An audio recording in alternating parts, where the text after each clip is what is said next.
let's come on the next question. Question number 5. Find the roots of the quadratic equation by using the quadratic formula, and the quadratic equation is 2x square minus 5x plus 3 is equal to 0. So with the help of quadratic formula or can say Shridharacharya rule हमें यहाँ पर roots find out करने हैं. हम consider करते हैं standard quadratic equation. ठीक है, let the standard quadratic equation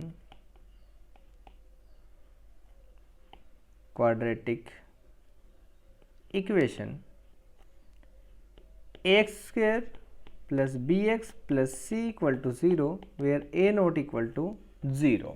How to find the roots of this quadratic equation using quadratic formula?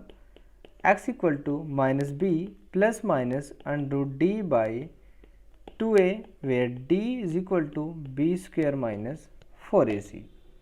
ठीक है, अब देखो अपनी क्वाड्रेटिक इक्वेशन को कंपेयर करेंगे स्टैंडर्ड क्वाड्रेटिक इक्वेशन से. आफ्टर कंपेयरिंग, तो कंपेयर करने पर क्या आ जाएगा हमारे पास, a equal to 2, b equal to minus 5 and c equal to 3. First of all find d, b square minus 4ac यानी कि 24 is equal to 1 is greater than 0.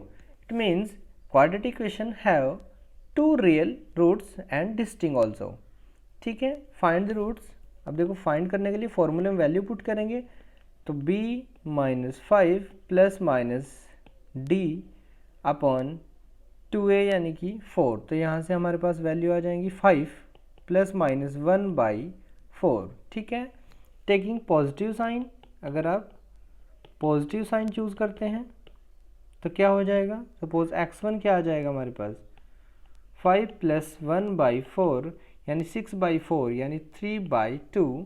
And taking negative sign, तो नेगेटिव साइन लेने पर क्या आ जाएगा हमारे पास, suppose x2 5 minus 1 by 4 is equal to 4 by 4 यानी कि 1, where x1 x2 are the roots of the quadratic equation. तो हमारे पास रूट्स क्या आ जाएंगे, रूट्स आ जाएंगे 1 and 3 by 2.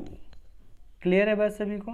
How to find the roots of a quadratic equation using quadratic formula. ठीक है, मैंने डी फाइंड आउट इसलिए कि आप पहले चेक कर सकते हैं कि रूट्स हैं भी या नहीं, तभी आप फाइंड आउट कर पाओगे.